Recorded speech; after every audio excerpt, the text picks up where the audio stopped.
اعوذ باللہ السمیع العلیم من الشیطان اللعین الرجیم بسم اللہ الرحمن الرحیم وبہ نستعین وہو خیر المعین الہی انطقنی بالہدی والہمنی التقوی۔ سب سے پہلے تو آپ سب کی خدمت میں حلول ماہ شعبان المعظم کی مبارکباد دیتے ہیں، اور آج کی خصوصیت کے ساتھ جو آج کی مناسبت ہے کہ صاحب تنقیح المقال آغا امام قانی اپنی کتاب میں جہاں مردوں کے بعد احوال نساء خواتین کا تذکرہ کرتے ہیں اور اس معظمہ کی ذات بابرکت تک پہنچتے ہیں، تو صاحب تنقیح المقال فرماتے ہیں کہ اپنی ماں فاطمہ زہرا سلام اللہ علیہا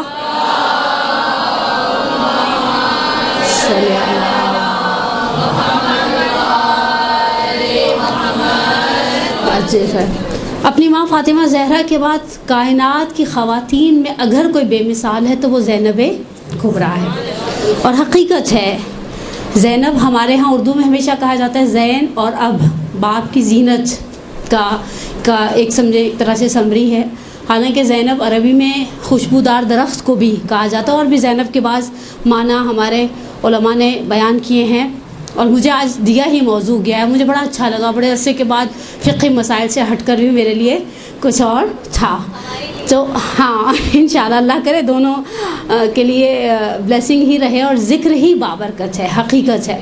اس سے پہلے کہ میں سیرت اور شخصیت کے حوالے سے کچھ تھوڑے سی جملے، اپنی جیب سے تو میں کچھ بھی بیان کرنے کا نہ حق رکھتی ہوں نہ مجاز ہوں، اس سے پہلے کہ میں سیرت کی طرف آؤں، میں 6 یا 7 منٹ کی کچھ مقدماتی گفتگو آپ کی خدمت میں عقائد کے حوالے سے اور ایسی بابرکت ذوات، یعنی جناب زینب کبریٰ لے لیں، ابو الفضل عباس لے لیں، یا ایسی شخصیات کے حوالے سے کچھ تھوڑے سے جملے آپ کی خدمت میں عرض کروں گی۔ وہ جملے شاید ممکن ہے آپ میں سے بعض کو خشک لگے، خشک اس اعتبار سے کہ ہم نے اپنے ایک مزاج بنا لیا ہوا ہے، ہم صرف وہی سننا چاہتے ہیں جو ہمارا دل چاہتا ہے، اور پھر ہم وہی دینا چاہتے ہیں جو ہمارا دل چاہتا ہے۔ اسی لیے ہم محسوس کرتے ہیں، میں نے استقبال ماہ محرم کے جو پروگرام تھا کلاس، اس میں ایک جملہ کہا تھا کہ کچھ رہ جاتا ہے کچھ بہہ جاتا ہے۔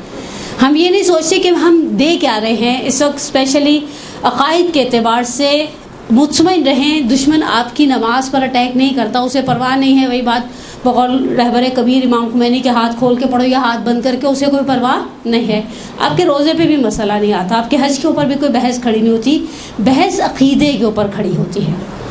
اور ہم سب جانتے ہیں کہ قرآن اگر 3 حصوں میں تقسیم کیا جاتا ہے، ایک حصہ اخلاق تھا، ایک حصہ احکام تھا، اور ایک حصہ عقائد تھا، اور ہم عملی زندگی کے اندر اپنے اس عقیدے کے اندر بعض چیزوں کے اعتبار سے اتنا خدشے دار ہے۔ آپ نے دیکھا ہے کراچی کی سڑکوں پر محسوس کیا ہوگا، کراچی کی سڑکیں پہلی بارش کے بعد بہنے لگتی ہیں، کیونکہ میں نے ایک دفعہ دیکھا ہمارے ایریا میں کنسٹرکشن ہو رہی تھی، مٹی کے اوپر وہ تارکل کی لیئر بٹھا رہے تھے۔ اب یہ تارکل جو مٹی پر بچھایا گیا ہے، پہلی موسلادھار بارش اس تارکل کو اور مٹی کو بہا کر لے جائے گی۔ عقیدہ بھی ہمارا مٹی کے اوپر بچھی ہوئی تارکول کی طرح ہے، ذرا سا کچھ ہوتا ہے وہ فوراً ہی چلا جاتا ہے، پھر ہم کہتے ہیں کہ ہمارے بچے کیوں مثال کے طور پہ عقیدے کے اندر تزلزل کا شکار ہیں۔ میں لاسٹ ویک لاہور میں تھی تو وہاں بھی میں نے بچیوں سے کہا، میں نے کہا سب سے بڑا پرابلم یہ ہے کہ آپ لوگوں کے پاس عقیدہ نہیں ہے، اور جس شخص کا عقیدہ کمزور ہے اس کا عمل ممکن ہے اسے وہ فائدہ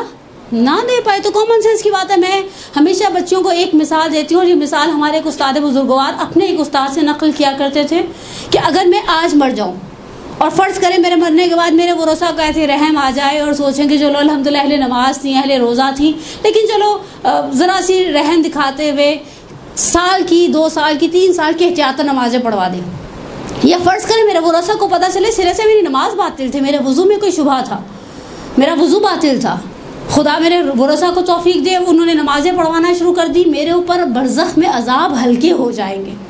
اچھا فرض کریں یہی سچویشن روزے کے ساتھ ہو، انہیں پتہ چلے میرے روزوں کے اندر پرابلم تھا، وہ مجھے روزے پیچھے سے بھیج سکتے ہیں، میرے بچوں کو میرے مرنے کے بعد پتہ چلے وہ جو میں نے 8 سال پہلے حج کیا تھا وہ حج باطل تھا، فقہی اس کے اندر اشکالات تھے، وہ حج کسی کو نائب بھیجے، وہ حج کے ارکان کو انجام دے، میری حج کی ذمہ داری سے میں بری ذمہ ہو جاؤں گی. لیکن اگر میں عقیدے کے خلل کے ساتھ مری ہوں تو اب میرے بچے میری قبر پر آ کر عقیدے کے انجیکشنز نہیں لگا سکتے. تو بس فوکس کریں، اسپیشلی یہ شعبان ہماری خواتین کی گیٹ ٹوگیدرز کا ایک عظیم مہینہ ہے. عورتوں کو یہی فکر کھائی جاتی ہے کہ وہ کیا پہن کر جائیں سب سے زیادہ. حتیٰ اب آپ دیکھیے گا جنازوں والے سوٹ الگ ہونے لگ گئے ہیں، یہ جنازوں میں پہننے والا ہے، یہ کنڈل کی نیاز کے لیے بہت ہیوی نہیں ہو جائے گا، یہ رات کو شادی ہے وہاں پہن کر جائیں گے، یہ تقسیم انعامات میں پہن کر جائیں گے، یہ مدرسے میں پہن کر جائیں گے، یہ فلانے کے پاس پرسہ دینے پہن کر جائیں گے. یہی سوچتے ہوئے ہماری زندگیاں گزر جائیں گی. یا ہمارے ان کے ہاں کنڈوں کی ٹکیاں جو ہے نا وہ بڑی نرم تھیں. ہائے خدایا، سارا ہم و غم عورتوں کا فوکس ہوتا ہے کہ اللہ ہم یہ نہیں دیکھتے جس کے گھر کھا رہے حلال کھا رہے حرام کھا رہے ہیں. ان کے پچھلے سال بھی بڑے زبردست چھولے تھے، ان کے تو ہاتھ میں ذائقہ ہی بڑا، یقین کو میرا دیتا تھا ہاتھ چونوں ایسے چھولے بناتی، وہی چھولے وہی پیاز وہی ریسیپی، بس کچھ ہے الگ سے. تو سامنے والا بڑی معصوم سی شکل بنا کے ہاں ذائقہ تو اصل میں ہاتھ میں ہوتا ہے، اور ہم بھی سر دبا کر جھکا کر کھا کر واپس آ جاتے ہیں. اچھا، ان گیٹ ٹوگیدر سے ہم نے اپنے دین کو کتنا فائدہ پہنچایا؟ ہم نے گیٹ ٹوگیدر سے اپنے دین کو، اور خصوص ہمارے پاس بہت سارے سنہرے مواقع ہیں. اب آ جائیے حضرت زینب کے حوالے سے میں نے کہا کچھ عقیدتی بحث کی جائے. سب سے پہلے ایک چیپٹر ہے ہمارے ہاں عقائد علماء عقائد امامیہ کے اندر عصمت کا. عصمت کا لفظ آپ نے سنا ہوگا. عصمت کے حوالے سے بحث ہے کہ عصمت، ہم جب بچوں کو ایک چیز سکھاتے ہیں، بہت چھوٹے بچوں کو ہی سکھانا شروع کرتے ہیں، اللہ بولے ہیں، پنجتن، امام، معصوم. انبیاء معصوم نہیں ہیں، وہ ہاں فرشتے معصوم نہیں ہیں. دیکھیں وہ بچہ تو بیچارہ بھی بولنے کے قابل نہیں ہے، ابھی ہم اس کے لیے تگودو کریں وہ بولے، جب بولے گا کہتے ہیں چپ کیوں نہیں رہتا، ٹھیک ہے نا. لیکن میرا آپ سے سوال ہے، یہ چیزیں ہم سب سکھا رہے ہیں یا نہیں سکھاتے؟ ویسے آج کل تو ہم نے مدرسے بھیجنا شروع کر دیا نا. حالانکہ میں نے پچھلے دنوں کچھ سال پہلے ایک سروے کیا تھا، جن مدارس کے اندر بچے بہت لمیٹڈ تعداد میں لیے جاتے ہیں اور ڈیلی بیسس پر بچہ جاتا ہے، بچے کو صرف 7.5 منٹ ملتے ہیں 1 گھنٹے میں. بہت دقیق کیلکولیشن تھی. بچہ جاتا ہے مدرسے میں، اٹینڈنس ہوتی ہے، بچہ جاتا ہے، دعائے سلامتی امام زمانہ پڑھی جاتی ہے، بچہ جاتا ہے، اسے سب بچوں سے سنا جاتا ہے نا. وہ ٹیچر ایک بچے کو 1 to 1 تو کوئی بھی نہیں لے کر بیٹھتا. اور یہ اس مدرسے کی بات ہے جہاں 20 سے زیادہ بچے کلاس میں نہیں اور روزانہ 1 گھنٹہ پڑھایا جا رہا ہے. آپ نے کبھی فوکس کیا؟ آپ میں سے بہت سو کے بچے ڈیلی بیسس پہ مدرسہ جاتے ہیں. ہم میں سے بات شاید ممکن ہے آپ لوگوں میں سے کوئی ایسا جو گھر پہ مدرسہ چلاتا ہے، کتنا کوالٹی ٹائم دیتا ہے. آگے کے چونچلے بعد کے چونچلے، وہ نیاز کی تقسیم لائنیں بن رہی ہیں، بچے مدرسے سے نکل رہے ہیں، کسی کو وین لینے آ رہی ہے، کسی کو ابا لینے آ رہے ہیں، کسی کو اماں لٹک کر لینے آ رہی ہے. یہ بچہ مدرسہ جا رہا ہے یا میرے پاس گھر میں بیٹھا اور میں نے اسے سکھانا شروع کیا اللہ 1، پنجتن 5، امام 12، معصوم 14. انبیاء کے بارے میں کیوں نہیں آپ نے اسے کچھ کہا؟ جواب دے. 1 منٹ چپ کر جاؤں؟ چپ شاید زیادہ اچھی لگوں آپ کو. میں ابھی لاسٹ میری اتفاق سے سیٹرڈے کو غسل و کفن کا سیشن تھا، 2.5 گھنٹے بولنے کے بعد میں نے کہا 2 دن بولنے کے قابل نہیں رہوں گی. میرے بچے کہ اچھا امی کی داڑھ میں درد ہے یا بہت بول کر آ گئی ہیں، اب مزید ہمت نہیں رہی. انبیاء معصوم نہیں تھے کیا ہمارے عقیدے میں؟ تھے نا؟ تھے. اوکے آگے چلیے. جب ہم عصمت کی بات کرتے ہیں تو ہمیں ہمیشہ یاد رکھیں معصوم ہمارے پاس 2 طرح کے ہیں، عصمت کبریٰ اور عصمت کبریٰ میں وہ عصمت ہے. اچھا، عصمت کی بیسیکلی ڈیفینیشن کیا ہے؟ اس عصمت کے ساتھ ایک اور چیز اس ہماری شریعت کے اندر ہے، وہ ہے لفظ عادل، عدالت. عدالت کی آسان ڈیفینیشن اگر ہم آغا جعفر سبحانی دامت ظلہ العالی کی کتاب کو اٹھا کر دیکھیں، شرح استدلالی جو انہوں نے لکھی ہے، عادل ایسے شخص کو کہتے ہیں جو کبیرہ کو انجام نہیں دیتا اور صغیرہ کو رپیٹ نہیں کرتا. صغیرہ کی ایک مثال بنائیں. آپ لوگ مدرسے والے ہیں، مجھے آپ سے امید نہیں تھی آپ لوگ ایسی خاموشی سے میرا سامنا کریں گے. دیکھیں، پیش امام عادل ہونا چاہیے، گواہ عادل ہونا چاہیے. طلاق کے سیغے 2 عادل مردوں کے سامنے پڑھے جائیں گے. چاند کی گواہی 2 عادل مرد دیں. کسی کی عدالت کی بحث تو بہت جگہ آتی ہے نا. پیش امام آپ کی پوری نماز میں سے صرف آپ کی الحمد اور سورہ کی ذمہ داری لیتا ہے، اس کے علاوہ وہ آپ کی نماز میں سے کوئی ذمہ داری ایکسیپٹ نہیں کرتا. وہ ایسا ہو، وہ ویسا ہو، وہ ویسا ہو، وہ عادل ہو، وہ عادل ہو یعنی کبیرہ کو انجام نہیں دیتا، کبیرہ یعنی جھوٹ نہیں بولتا، غیبت نہیں کرتا مثلا، اور سینکڑوں مثالیں ہمارے پاس، یعنی 100 کے لگ بھگ یا شاید اس سے زیادہ گناہ کبیرہ کی ایک فہرست ہے، کچھ اخلاقی فہرست ہو. شہید دستگیر شیرازی نے باقاعدہ گناہ کبیرہ نامی کتاب کے اندر اشارہ بھی کیا ہے، بیان بھی کیا ہے. صغیرہ کی مثال بنائیں. چلیے آج آپ لوگوں کو میں نے گھیر لیا جنہوں نے بھی جا کے کنڈوں کی نیاز کہیں کھانی ہے.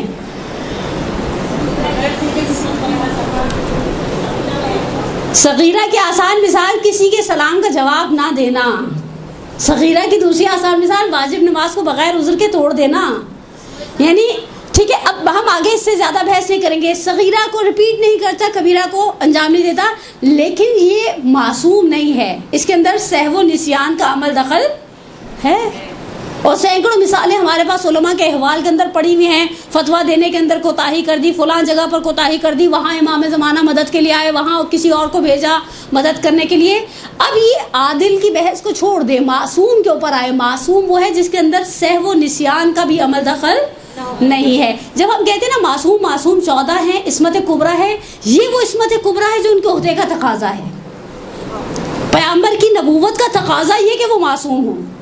امیر المومنین کی امامت کا، ولایت کا تقاضا یہ ہے کہ امیر المومنین علیہ الصلوۃ والسلام معصوم ہوں.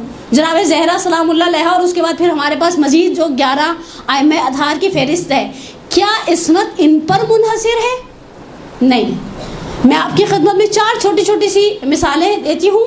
معصومین صغریٰ یعنی یہ وہ لوگ ہیں جن کی زندگی میں گناہ کا تصور، گناہ کا، دیکھیں معصوم کی ایک ڈیفینیشن جہاں وضاحت کرتے ہیں ہمارے علماء علم کلام، وہاں یہ بھی فرماتے ہیں کہ اس کے اندر گناہ کا قصد بھی نہیں ہے. اور سب سے پیاری مثال آقا محسن قراتی نے دی. کہا آپ کہ انسان سوچے وہ کیسے کوئی شخص ہے جو گناہ کا تصور نہیں کر سکتا.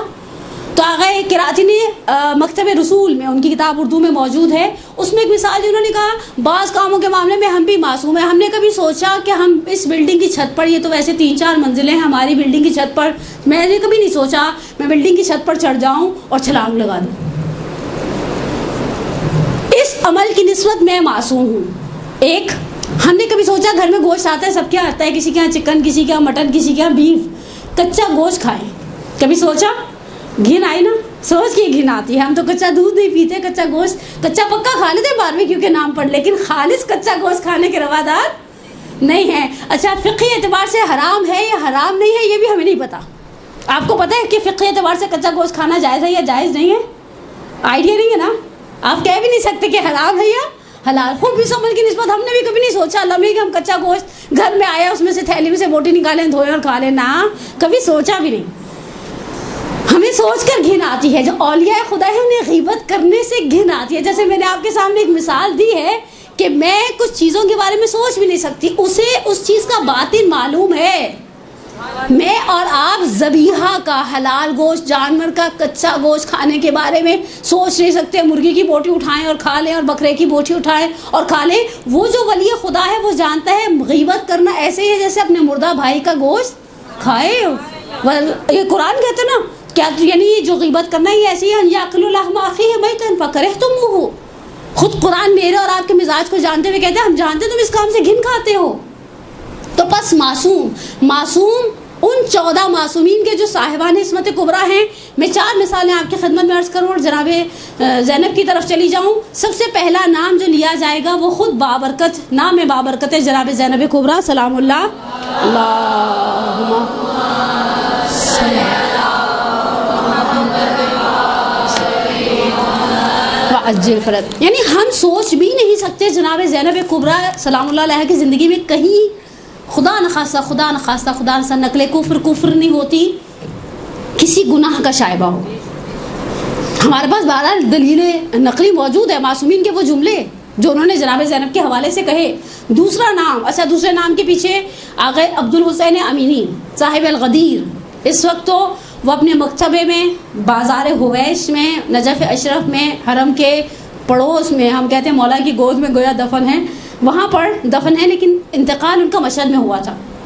بیمار تھے، اتنے شدید بیمار تھے کہ کروٹ بدلنے پر قادر نہیں تھے، پیرالائز ہو گئے تھے، انہیں کینسر ہو گیا تھا. صاحب ابقات الانوار کو بھی آخری 2 سال میں اور صاحب الغدیر کو بھی علامہ عبدالحسین امینی اپنے آخری اوقات میں، کوئی مومن ان کے پاس مشہد کا عیادت کرنے کے لیے آیا، لیٹے تھے نڈھال، ہلنے جلنے سے قاصر. اس مومن نے آ کر کہا میرے میں اور عباس میں کیا فرق ہے؟ آغا اتنے غصے میں آئے، اتنے غضبناک ہوئے، کہنے لگے تم کیا سمجھتے ہو، یعنی وہ ان کا کوئی مقام اور منزلت نہیں ہے؟ اور یہ کہہ کر اپنے آپ کو سہارا دے کر بٹھانے کی کوشش کی. کہا میں جو ابوالفضل عباس کے نوکروں کا نوکر ہوں، میرا بندے کفش، یہ جو جوتے کے اندر لوپس ہیں نا، یہ بھی ویلیو رکھتی ہیں، اس لیے کہ ہم ان سے نسبت رکھتے ہیں.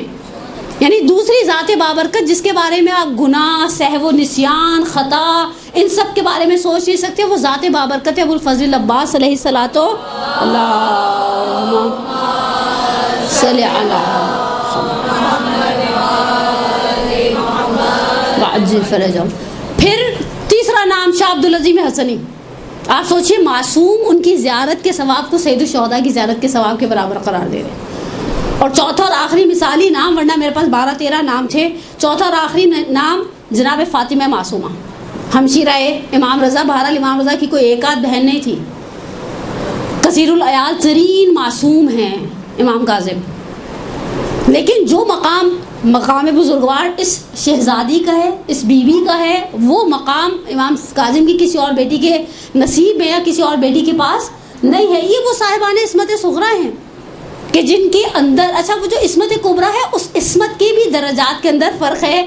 جملے تو شاعر کے ہیں لیکن بڑے ہی خوبصورت طریقے سے کہتے ہیں شاعر، یہ محسن نقوی شہید کے جملے ہیں کہ آدم خطا کرے تو کوئی نقصان بھی نہیں، شبیر میں خطا کا تو امکان بھی نہیں. ادنا سے شان دیکھیے شہ مشرقین کی، آدم بہشت میں بھی ہے ریت حسین کی. سید الشہداء کی عصمت کو آپ معصومین کی یا ائمہ اطہار کی عصمت کو آپ انبیاء کی عصمت کے ساتھ ملا نہیں سکتے. ان کا بہرحال آدم صفی ضرور ہے، اوصاف گر نہیں. بہرحال یہ اب آ جائیں، اگر ہم صاحب عصمت صغریٰ جناب زینب کبریٰ کے حوالے سے ہم دیکھیں، ہم تو اس بیوی کے بارے میں سے آغا کاظم قزوینی علی اللہ مقاموں کی کتاب پڑھی تھی، فاتح زینب کبریٰ، اردو میں ہے اور بڑی خوبصورت کتاب ہے. اس میں انہوں نے ایک جملہ کہا، اس جملے نے مجھے بہت شدید تکلیف بھی پہنچائی. کہا اس بیوی کی زندگی اتنی مرموز تھی، اتنی انہوں نے اپنے آپ کو اتنا پیک کر کے رکھا ہوا تھا کہ ان کی ذاتی زندگی کے بارے میں کوئی چیز آپ کو تاریخ میں کھلی بھی نہیں ملی.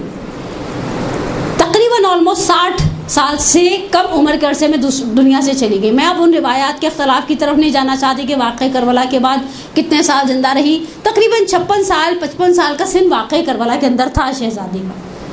لیکن اگر آپ شہزادی کی ساری سیرت کو اٹھا کر دیکھیں تو بیچ میں آپ کو صرف گنے چنے مشہور واقعات ملتے ہیں جو واقعہ بیوی کے حوالے سے کچھ جملے کہتے ہیں. پروردگار انشاءاللہ آپ کے اور میرے مقدر میں بار بار کربلائے معلیٰ جانا مقدر کرے ہم سب کا. جب ہم تفتیش پر داخل ہوتے ہیں تو انہوں نے پینافلیکس لگایا ہوا ہے کہ امیر المومنین کے ایک پڑوسی کہتے ہیں کہ میں کئی سال علی کے پڑوس میں رہا لیکن میں نے زینب کی قد و قامت کو نہیں دیکھا، قد و قامت کو نہیں دیکھا. یعنی ایسا نہیں تھا کہ شہزادی جسے کہے نا کہ جہاں دل چاہا اٹھ کر چلی گئی، اور اس طرح کا سیٹ اپ نہیں تھا. 17 ہجری کے اندر شادی کا تذکرہ ملتا ہے. یعنی میں اب مشہور روایات کو لے رہی ہوں، 1 سال کا اختلاف آپ کو ہر جگہ روایت کا مل جائے گا. مثلا تقریباً 11 یا 12 سال کی عمر مبارک ہے جب عبداللہ ابن جعفر طیار کے گھر بیاہ کر آئی ہیں. شہزادی والد کے گھر سے شوہر کے گھر منتقل ہوئی ہیں. اب اس پہلے والے 11 سال کے حوالے سے اکا دکا صرف واقعات ہیں، ہلکے ہلکے سے، کوئی بہت تفصیلی زندگی نہیں. حالانکہ راویہ ہیں جناب زینب کبریٰ، صحابیہ ہیں، رسول اللہ کو در کیا ہے. ہمارے برادران اہل سنت کوئی 2 دن پیغمبر کے ساتھ رہ لیتا تو اسے صحابی کا لقب دے دیتے ہیں، بلکہ کہا جائے رسول کی آغوش میں زندگی کے کچھ شروع کے سال گزارے ہیں تو حق رکھتی ہیں. وہ بہرحال پیغمبر کی پہلی نواسی ہے. اور پھر جب شوہر کے گھر میں آئی ہیں تو کچھ جس طرح سے روایات میں ملتا ہے کہ خدائے عز و جل نے عبداللہ ابن جعفر طیار سے جناب زینب کو 4 بیٹے اور 1 صاحبزادی. صاحبزادی کا نام مشہور مورخین نے کلثوم نقل کیا، جن کی وجہ سے بی بی کی ایک کنیت ام کلثوم بھی تھی. اچھا عربوں میں یہ چیز عجیب بھی نہیں تھی. مولا کی جناب سیدہ سے جو 2 بیٹیاں تھیں دونوں کے نام زینب تھے اور دونوں کی کنیت ام کلثوم تھی. اس وجہ سے بعض جگہ تشابہ اسمی ہوا ہے. بعض روایات کے بارے میں مثلا آغا کاظم قزوینی نے کہا کہ وہ جو 19 رمضان والی روایت ہے وہ جناب زینب کے گھر کی ہے، ورنہ ہم ہمیشہ ابھی تک پڑھتے چلے آئے تھے کہ جناب ام کلثوم کے گھر مدعو تھے اور بیٹی نے دسترخوان بچھائے، افطار کا نمک اور دودھ رکھا. بہرحال بزرگان کی تحقیقات ہیں، ہماری تو نہ مجال ہے کہ ہم ان کی تحقیقات کے حوالے سے کچھ کہہ سکیں، نہ ہی ہمیں کچھ کہنے کا اختیار ہے. شوہر کے گھر میں آئیں. اچھا مزے کی بات ہے جب واقع کربلا میں گئی ہیں تو ساتھ بیٹی اور داماد اس سفر میں ہم سفر تھے. ہمارے پنجاب میں ایک بہت عجیب مس کانسیپٹ ہے. میں رات کو اتفاق سے کچھ ذاکراؤں کو سن بھی رہی تھی. میں کہنا نہیں چاہتی, مجھے کسی کے بارے میں رائے دینے کا حق نہیں ہے. حجاب کے اعتبار سے تو ایک تو بالکل سرے سے سر پہ دوپٹہ بھی نہیں تھا. کہنے گی حسین کی نسل تو قیامت تک چلے گی, زینب کو کوئی ماں کہہ کے پکارنے والا نہیں رہا. میں سوچ میں پڑ گئی واقعی کربلا میں صرف ایک شہید ایسا ہے جس کی پوری نسل منقرض ہوئی ہے, ختم ہوئی ہے. البتہ اس نسل کے اندر بھی صرف بیٹے سارے شہدائے کربلا سے وابستہ ہیں. بیٹی ان کی بھی ماں کے ساتھ واپس گئی ہے, وہ مسلم بن عقیل ہے. مسلم کے علاوہ کوئی ایسا نہیں ہے. حضرت عباس کی نسل چلی ہے, اور حضرت عباس کے صاحبزادے عبید اللہ کا ہاتھ پکڑ کر جناب ام البنین بقیع میں جایا کرتی تھیں اور قبروں کے 4 نشان بنا کر کیا کرتی تھیں. ہمارے مورخین نے جو حضرت عباس کے 2 بیٹے اور جناب صاحبزادی حدائق الانس جناب لبابہ بنت عبید اللہ ابن عباس جو زوجہ ابو الفضل عباس ہیں, ان کے ساتھ جب پلٹے ہیں تو تذکرہ کیا وہ کان من فقہاء بنی ہاشم. حضرت عباس کے بیٹے فقہاء بنی ہاشم میں سے, یعنی نسل چلی ہے باقاعدہ ان بزرگواروں کی. اور جناب زینب کے تو بہرحال اگر آپ جناب کربلا کے واقعے کے دونوں شہداء کو جناب زینب کے فرزند ایکسیپٹ کر لیتے تو 2 بیٹے اور 1 بیٹی اور داماد باقی ہیں, نسلیں چل رہی ہیں یہاں پر. ہم کس طرح سے کسی مخدرہ کسی معظمہ کے لیے اس طرح کا جملہ بغیر سوچے سمجھے بول سکتے ہیں؟ نعوذ باللہ من ذالک ثم نعوذ باللہ من ذالک. لیکن اب اس بی بی کی معرفت کے حوالے سے میں آپ کی خدمت میں صرف 2 جملوں کو بیان کروں گی. یہ 2 جملے ہی اس شہزادی کی معرفت کے سمندر میں سے گویا 2 گھونٹ ہیں. لیکن ہم عورتوں کے لیے اس بی بی کی تاریخ کے اندر جتنے سبق ہیں واقعاً بعض سبق بے مثال. میں خود اس درس کی تیاری کے دوران محسوس کر رہی تھی بعض کام ایسے کیے ہیں جناب زینب کبریٰ نے جو نہ تاریخ میں ان سے پہلے کوئی کر سکا نہ ان کے بعد کوئی کر سکا. اور اس کے لیے حقیقت ہے کہ وہی بات ایک شاعر نے بڑے خوبصورت جملے کہے ہیں, خدیجہ فاطمہ زینب عجب ایک سلسلہ ہے جو صبر ماں کے گھر سے وراثت میں لائی تھی. سب سے پہلے جملہ یہ وہ جملہ ہے جو آغائے اندلیب حسین اندلیب حمدانی اپنی خوبصورت کتاب سار اللہ, کتاب کا نام سار اللہ ہے, نیچے ایک جملہ لکھا ہے خون حسین در رگھائی اسلام. اسلام کی رگوں میں جو خون ہے وہ سید الشہداء کا ہے. اس میں یہ جملے سید الشہداء نے جناب زینب اور مخدرات سے مخاطب ہو کر کہے ہیں. اور یہاں سے آپ کو اندازہ ہو کہ بی بی کا اور ان خواتین کا للخصوص سر فہرست ٹاپ آف دا لسٹ خود جناب زینب کا نام آتا ہے. سید الشہداء نے مخاطب ہو کر جو جملے کہے ہیں وہ میں آپ کی خدمت میں بیان کرتی ہوں. ایک صلوات پڑھے محمد و آل محمد پر صلی اللہ محمد. سید الشہداء کی رخصت. اچھا آپ کو میں سے بعض کو شاید عجیب لگے کہ فضائل کا دن ہے اور بیچ میں کہیں آپ کو مسائل والا ٹچ لگے گا, اور یہ کوئی ایسی بڑی بات نہیں ہے. جب 3 شعبان کو قنداق کیا ہوا سید الشہداء کو لیا تھا رسول خدا نے, تب رسول اللہ بھی روئے تھے, سیدہ کو مسائل سنائے تھے اور سیدہ نے بھی گریہ کیا تھا. ان کے آقا ولید کا ایک جملہ بہت ہی خوبصورت ہے, البتہ انہوں نے حضرت زہرا سلام اللہ علیہ کے بعد میں کہا ہے. آقا فرماتے ہیں ان کے فضائل ہی کے اندر مسائل اور مسائل کے اندر فضائل. ایک بعض جملے میں نے آپ کو پہلے ایڈوانس میں اطلاع دے دی. بعض خواتین کو بڑا ناگوار سا گزر جاتا ہے کہ تو آج اتنا بڑا خوشی کا دن تھا. خوشی کا دن تھا جو تذکرہ ہے تاریخ کے اندر اس تذکرے ہی کو نقل کیا جائے گا. امام کی ہمارے درمیان بڑی مشہور رخصتیں ہیں اور بڑے شاعروں نے بڑے خوبصورت جملے بھی کہے ہیں. میری جانیں قربان ہو جاؤ ان شاعروں پر سے. شبت جعفر کو یاد کروں ایک جملے میں, عشق جب تک نہ ہو شعر ہوتا نہیں, مجھ میں کب اہلیت تھی تیری مدح کی, میرے مولا میں قربان تیرے عشق کے. شبت جعفر کو بھی شاعری آ گئی. یہ جو شعر کہے نا یہ عشق سے کہے ہیں. حسین جب کہ چلے بعد 2 پہر رن کو, کوئی نہ تھا کہ جو تھامے رکاب کوثر کو. سکینہ جھاڑ رہی تھی قبا کے دامن کو, حسین چپ کے کھڑے تھے جھکائے گردن کو. نہ آسرا تھا کوئی شاہ کربلائی کو, فقط بہن نے. یہ جملہ بہت تکلیف دہ, فقط بہن نے کیا تھا سوار بھائی کو. آغائے اندلیب حمدانی نے اسے بہار سے نقل کیا اور بعض دوسرے مصادر سے روایت کو نقل کیا. سید الشہداء نے خواتین کو خیمت النساء میں, ایک بڑا خیمہ تھا, وہ عورتیں ساری کربلا کے میدان میں باہر سید الشہداء کے ساتھ خواتین تھیں. آغائے محمد علی شہری نے سوگنامہ آل محمد میں 26 سے 27 ان بچوں کا تذکرہ کیا جو پشت ناقہ سے گرے اور اونٹوں کی ٹاپوں تلے پامال ہو گئی. یہ بچے ماؤں کے ساتھ آئے ہوئے تھے عزیزہ نے. ایک خیمہ ہے بڑا جس میں خواتین بیٹھتی ہیں. ابھی ایسا نہیں ہے وہ 11 یعنی بہرحال عاشور کا وہ سانحہ اور وہ واقعہ کہ خواتین ہر کوئی اپنے اپنے خیمے میں بیٹھے. یہ خواتین اس خیمے میں بیٹھتی ہیں, بچے ہیں. بہرحال آپ واقعہ کربلا کو کبھی سینیریو سے سوچیں, ان خواتین وہ کھانا بنتا تھا, اتنے افراد کھانا کھاتے تھے, بچے سنبھالے جاتے تھے, سفر پہ سید الشہداء سب کو لے کر چلے ہیں. اور یہاں پر آقا اندلیبی حمدانی نے بہت خوبصورت جملے نقل کیے. کہا ابراہیم نے جب اپنی ذریت کو چھوڑا تھا نا تو ایک جملہ کہا تھا, رب انی اسکنت من ذریتی بواد غیر ذی زرع. خدایا دیکھ میں اپنی ذریت کو یہاں چھوڑ کر جا رہا ہوں, چاروں طرف مجھے مکہ کی سرزمین پر کوئی کھیتی, کوئی نخل, کوئی کچھ بھی نظر نہیں آتا نا, سامنے ہر طرف لقدق صحرا ہے. مجھے نہیں معلوم حضرت ابراہیم مڑ مڑ کر دیکھ رہے تھے یا نہیں دیکھ رہے تھے. کہا خدا نے کہا کہ ٹھیک ہے ہم اسے مامن قرار دیں گے, ہم اسے مسکن قرار دیں گے, ہم یہاں اپنا گھر بنائیں گے. تو خدا نے ذریت ابراہیم سے زیادہ احترام رکھا ذریت سید الشہداء کا. خواتین کو جمع کیا, کچھ جملے کہے, مقتل نے ان جملوں کو محفوظ کیا. امام حسین نے فرمایا کہ وَاسْتَعِدُّوا لِلْبَلَاءِ, اپنے آپ کو مصیبت کے لیے تیار کر لو. وَاللَّهُ مُحَافِظُكُمْ وَحَامِيكُمْ, خدا انشاءاللہ تمہارا مددگار ہے, خدا انشاءاللہ تمہاری حمایت کرے گا. وَاللَّهُ يُرَاكُمْ صُبَاحًا, اللہ میاں دیکھے گا تمہیں اس حال میں کہ تم کس طرح سے بے ناکاؤ, بے کجاوا پالا اونٹوں پر سفر کرایا جائے گا. اس کے بعد امام نے کچھ جملے کہے, کہا کہ خدا اس مصیبت کے مقابلے میں تم لوگوں کو بہترین اور عظیم اجر دے گا, اور خدا اس مصیبت کے مقابلے میں تمہارے دشمنوں کو بدترین عذابوں میں اور انواع و اقسام کی بلایا میں مبتلا کرے گا.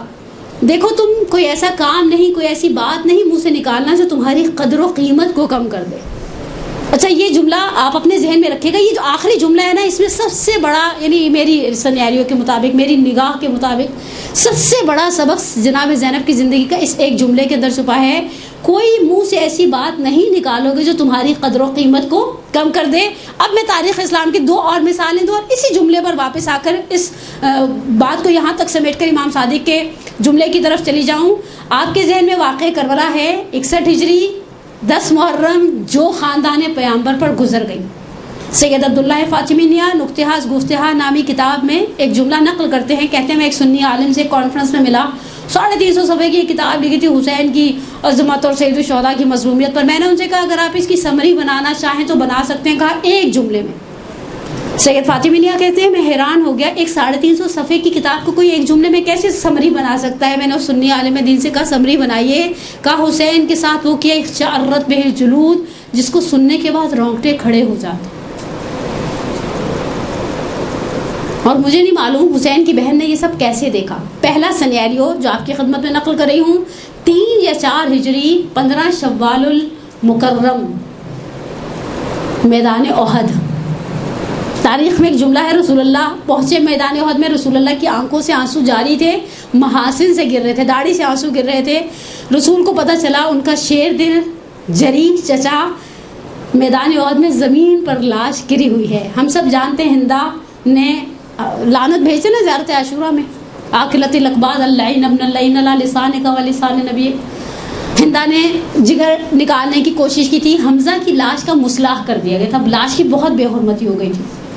رسول اللہ کھڑے ہیں, صحابہ پاس کھڑے ہیں, تاریخ گواہ ہے. میدان احد کی 15 شوال کی تاریخ میں حمزہ کی میت پر گریا کر رہے ہیں. کسی نے پیچھے سے آ کر رسول اللہ کے کان میں ایک جملہ کہا, یا رسول اللہ صفیہ بنت عبد المطلب آ رہی ہیں. صفیہ کا اور حمزہ کا آپس میں بہن بھائی کا رشتہ ہے. صفیہ آ رہی ہیں شہدائے احد کی قبروں پر, اسپیشلی اپنے بھائی کو. صفیہ کو بھائی سے بہت محبت بھی تھی, وہ جناب عبد المطلب کے بچے بھی بہت سارے تھے, لیکن جناب صفیہ کو بہت محبت تھی حمزہ سے. رسول اللہ نے بلال سے, بعض روایات کے مطابق بلال سے کہا جاؤ جا کر صفیہ کو روک دو, جہاں پر بھی ہیں صفیہ میدان احد میں. انہوں نے صفیہ کو روک دیا. پہلا کام یہ کہ اپنے کندھوں سے ابا اتاری, حمزہ کے اوپر ڈالی. حمزہ قد دراز تر تھے, حمزہ کا جسم پوری طرح ڈھکا نہیں. میدان احد سے جھاڑیاں جمع کرنا شروع کی, پنڈلیوں کو ڈھانپ دیا. صحابہ نے کہا یا رسول اللہ کیا کر رہے ہیں. کہا جاؤ اب بلال سے کہو صفیہ کو لے آئیں. کہا کیا کر رہے ہیں یا رسول اللہ. کہا وہ جو آ رہی ہے نا, وہ اب میرے الفاظ میں رسول اللہ کے جملوں کا مفہوم اور خلاصہ, وہ جو آ رہی ہے نا وہ اس کی بہن ہے. اور یہ کہنے کے بعد صفیہ آئیں, بھائی کو دیکھا, بھائی کے جسم کو دیکھنے نہیں دیا. آپ نے یہ جملہ سن لیا, آپ کے ذہنوں کے اندر یہ نقش. اچھا رسول اللہ کی 23 سالہ زندگی کا دردناک ترین دن احد کا دن ہے. واپس جب مدینے میں آئے نا، دیکھا مدینے کے ہر گھر سے گریے کی آواز بلند ہے. پلٹ کر صحابہ سے کہا حمزہ پر رونے والا کوئی نہیں ہے. حمزہ کو اس چیز نے اتنا اریٹیٹ کیا، اپنے گھروں کو گئے، اپنی عورتوں سے کہا اپنے مردوں کو بعد میں رونا، پہلے جا کر رسول اللہ کو حمزہ کا پرسہ دو. اور میں نے پڑھا ایک کتاب میں، آغا فاطمی میاں نے کہا اس دن سے لے کر آج تک مدینے میں مومنین جب گھر سے جنازہ اٹھاتے تو حمزہ کے کچھ جملے پڑھے جاتے اور پھر میت اٹھائی جاتی. واللہ عالم، بہرحال مجھے تو اس چیز کی بارے میں بہت زیادہ معلومات نہیں ہیں، لیکن اسی چیز کو ذہن میں رکھیے گا. یہ 4 یا 3 ہجری ہے جنگ احد. اب 11 محرم ظہر کا وقت ہے. ظہر تک تو عمر سعد نے اپنی کچھ لاشیں دفنائی تھیں کربلا کے میدان میں. کربلا کے میدان میں کچھ لاشیں دفنائی تھیں. میں کبھی کبھی سوچوں عمر سعد تیری جرت کیسے ہوئی. جناب زینب مخاطب ہوئی عمر سعد سے اس مقام پر جہاں تلے زینبیہ پر کھڑے تھے، اور کہا عمر تم دیکھ رہے ہو یہ جو ہو رہا ہے حسین کے ساتھ. اور شہزادی نے کے سامنے کچھ 7 خواتین ہیں، کچھ سہمے ہوئے بچے ہیں، اور شہزادی تیار ہو رہی ہے ایک اور سفر کے لیے. راوی کہتے ہیں، حمید ابن مسلم ازدی ہے، کہتے ہیں میں نے دیکھا حسین کی بہن نے دیکھا کہ بیویاں بہت سراسیمہ ہیں، کس طرح سے بیٹھیں گے. بھابھیوں کو، بہنوں کو ماں کی کنیز کو سوار کرا دیا. اب مقتل میں آئی اور کہا یا رسول اللہ یا محمد و جدہ آزا حسین مرملم بالتما مقتل آزا مسلوب بالردا. یا رسول اللہ یا محمد، یعنی اپنے جد کو مخاطب کر کے کہتے ہیں یہ آپ کا حسین ہے. مجھے نہیں معلوم، دیکھیں میں حق نہیں رکھتی تاریخ کے اندر کچھ اپنی رائے دینے کا، لیکن میرا دل کہتا ہے بعید نہیں ہے. جناب زینب نے تو جنگ احد نہیں دیکھی نا، جنگ احد کی بعد کی ولادت ہے جناب زینب کی، لیکن دل میں خیال آیا. وہ سنتے ہیں انسان، بچے واقعات سنتے ہیں ہمیشہ اپنے بڑوں سے، اپنے خاندان کے تاریخی واقعات بچوں کے سامنے دہرائے جاتے ہیں، ایسا ہوا تھا ایسا ہوا تھا. جناب زینب کی سماعتوں سے جنگ احد کا یہ منظر گزرا ہوگا کہ بلال سے کہا تھا روک دو، آنے نہیں دینا اس طرح سے دیکھے گی اسے. تو اسی لیے شاید بابا جد کو یاد کیا اور پھر بہرحال اس سفر کا آغاز کیا. یہ 2 واقعات آپ کے ذہن میں رہے، سید الشہداء کا وہ جملہ. اور میں ایک قدم اور آگے بڑھتی ہوں. اب سید الشہداء نے یہ جملہ آخر میں نصیحت کی تھی، حتیٰ روایات کہتی ہیں کہا تھا مجھے نماز شب کی دعا میں یاد رکھنا. دیکھیں امام معصوم کے جملے ہیں، کلام امام الکلام ہوا کرتا ہے. ایسا نہیں کہ کسی سے اس کو نماز شب پڑھنے کی عادت ہے نہیں ہے، کہہ دیا بس تم پڑھ دینا، میرے لیے دعا یاد کر دینا. ہم جیسے بعض لوگوں کو کہہ دیتے ہیں ہمیں پتہ بھی نہیں ہوتا وہ نماز شب پڑھتا بھی ہے یا نہیں پڑھتا. یہاں سید الشہداء کہہ رہے ہیں کہ اپنی نماز شب کی دعاؤں میں مجھے یاد رکھنا. اور روایات میں ملتا ہے جب بچے جلے ہوئے جنگ خیموں کی ریت پر سہم کر سو گئے تھے نا، دیکھیں بچے ہی ہیں. آپ نے دیکھا ہوگا خدا نہ خواستہ گھر میں کوئی انسیڈنٹ ہوتا ہے. میں نے ایک 4 سال کی بچی کو دیکھا، باپ اندر ٹارگٹ کلنگ میں کچھ سال پہلے باپ اندر میت پڑی تھی، وہ بچی بیچاری فیڈر منہ میں لے کر سو رہی تھی. یہ بچہ ہے، یہ اس انسیڈنٹ کے عواقب سے باخبر نہیں ہے. جناب زینب اپنی جگہ سے اٹھی. ہمارے بعض مرثیہ نگاروں نے اور ذاکروں نے کہا ہے کہ حور کی زوجہ کھانا پانی لے کر آئی تھی. مجھے تعجب حسن فوجش کیا، اپنے ساتھ خواتین لائی ہی نہیں تھی سرے سے. مرحوم نقل نے اس کے اوپر شہید انسانیت میں بہت مفصل بحث کی ہے، اللہ مقامہ. لیکن بہرحال اٹھی ہیں اپنی جگہ سے، دائیں جا رہی ہیں بائیں جانے ہیں. امام سجاد نے پوچھا پھوپھی اماں کیا چاہیے؟ کہا پانی کی تلاش ہے. کہا پانی کیا کریں گی؟ مرحوم نقل نے ایک بڑا خوبصورت جملہ کہا ہے، کہا آپ کے خیال میں حسین کی اس شہادت کو بھول کر سید جناب زینب اتنی مغلوب ہو گئی ہیں اپنے فطری تقاضے سے کہ پانی کو یاد کرے؟ کہا مجھے کچھ گھونٹ پانی کے چاہیے. میرے بھائی نے مجھ سے کہا تھا مجھے نماز شب کی دعاؤں میں یاد رکھنا، نماز شب کا وقت ہو گیا ہے. ہمارے ہاں ایک جنازہ اٹھتا ہے. اب میرا پہلا سبق ہر اس مومنہ کے لیے، ہم میں سے دیکھیں ہم انسان ہے، اس دنیا میں آیا ہے، اقربا کے صدمے سے ہے بغیر دنیا سے جانے والا نہیں ہے. خدا نہ خواستہ بلکہ میں محسوس کرتی ہوں جتنا کبھی کبھی انسان کی لمبی عمر ہوتی جاتی ہے ویسے اس کی مصیبتیں، اس کے آلام بڑھتے جاتے ہیں. صرف آپ کے ذہن کو تھوڑا سا تقریب ذہن کے لیے ایک مثال دیتی ہوں. حکایات انبیاء میں ایک واقعہ ملتا ہے، حضرت جبرائیل آئے تھے حضرت سلیمان بن داؤد کے لیے آب حیات لے کر. حضرت جیسے ہی لے کر آئے حضرت سلیمان کے سامنے، وہ مصاحب، وہ دربار، آپ نے واقعات سنے ہوں گے حضرت سلیمان بن داؤد کے، اس سلطنت کے اور اس دربار کے اور اس کی خوبصورتی کے اور اس کے جاہ و شم کے. جیسے ہی جبرائیل لے کر آئے آب حیات، سلیمان بن داؤد نے سب مصاحبوں سے، درباریوں سے پوچھا کہ تم لوگوں کا کیا مشورہ ہے، یہ آب حیات پی لوں؟ سارے کے سارے کہنے کہ ہمیں دیتا تو ہم تو ضرور پی لیتے. اچھا، ان مصاحبوں میں، ان کمپینینز میں، جو ساتھ والے ہوتے ہیں، ان کے اندر ایک بندہ کم تھا. سلیمان بن داؤد علیہ السلام نے کہا کہ اسے لے کر آؤ. وہ بندہ دربار میں لائے گا. سلیمان بن داؤد علیہ السلام نے پوچھا کہ یہ آب حیات ہے، یہ جبرائیل امین ہے، یہ میرے لیے لے کر آئے ہیں، آفر ہے، نیسیسری نہیں ہے، پیوں یا نہ پیوں؟ حضرت اس آنے والے شخص نے، اس کا نام میرے ذہن سے اسکپ ہو گیا، اس نے پہلا سوال کیا، کیا صرف آپ کے لیے لایا یا پوری فیملی کے لیے لایا؟ سلیمان بن داؤد نے بڑے اس سے کہا میرے لیے لایا، میں اللہ کا نبی ہوں. ایسا تھوڑی یہ آفر ساری فیملی کے لیے ہے، ایسی یہ پاکستانی حکومت ہے جیسی آفریں پوری فیملیوں کو دیتی ہے وزیروں کی، وہ اللہ کے نبی ہیں، وہ عہدہ نبوت کا حضرت سلیمان علیہ السلام کے پاس ہے. کہا یا نبی اللہ کبھی مت پیجیے گا. اچھا سوچیں، 50 بندے کہہ رہے ہو پی لو پی لو پی لو، ایک بندہ کہہ رہا ہو نہ پیو نہ پیو نہ پیو. انسان خود بخود کنفیوز ہو جائے گا، جیسے ابھی آپ لوگ کنفیوز ہو رہے ہیں کہ کیوں نہ پیے. ہم بھی ہوتے تو ہم شاید پینے میں دریغ نہیں کرتے. حضرت سلیمان بن داؤد نے کہا کہ یہ سب کہہ رہے پی لو. کہا ان کی بات مانی تھی تو مجھے کیوں بلایا؟ یہ وہی حال ہے، مجھ سے کوئی مسئلہ پوچھتے کہتے ہیں ہم نے مولانا صاحب سے پوچھے. میں نے کہا ان سے پوچھے تو مجھ سے کیوں پوچھ رہے ہیں؟ یا آپ ان کی توہین کر رہے ہیں یا آپ میری بے عزتی کر رہے ہیں. اگر آپ نے دیکھا ہمارے معاشرے میں لوگ مولویوں کو لڑانے کے لیے بھی مسئلے پوچھتے ہیں. ایسا ہے، ہم نے آغا صاحب سے تو پوچھیے اب آپ کیا کہتی ہیں. کیا مطلب آپ کیا کہتی ہیں؟ ان کی شریعت الگ ہے، میری الگ ہے. میں نے کہا ہم شریعت بناتے نہیں، میں صرف سالن پکاتی ہوں. شریعت بناتے نہیں، بتاتے ہیں، اور بتانے میں ہم سب ایک جیسے ہوتے ہیں نارملی. آپ کو مسئلہ پوچھنے میں فرق بھی آ سکتا ہے.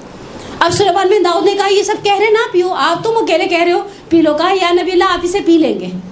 ایک ایک کر کے 50 بیویاں تھیں قول مجلس الہی رحمہ کے سلیمان بن داؤد کی. کہا ایک ایک کر کے بہن بھائی مر جائیں گے، بیویاں مر جائیں گی، بچے مر جائیں گے، ماں باپ مر جائیں گے، دوست احباب مر جائیں گے. پھر آپ دن میں 100 دفعہ کہیں گے اللہ میں مجھے اٹھا لے، تو جبرائیل آ کر کہیں گے آپ نے خود آب حیات پیا تھا، ہم نے آپ کو زبردستی نہیں پلایا تھا. حقیقت ہے بعض اوقات انسان جتنی طولانی عمر پاتا ہے اتنے اقربا کے جنازے اٹھاتا ہے. جتنی طولانی عمر پاتا ہے، آپ کسی 80 سال کے بڈھے کو پوچھ رہے ہو بہن بھائی مر گئے، وہ بھابیاں بھی مر گئی، بیگم بھی مر گئی، پہلے 2 بچے بھی مر گئے، بیچارے بابا جی رہ گئے، کیا کرتے ہیں؟ جنازے اٹھاتے ہیں.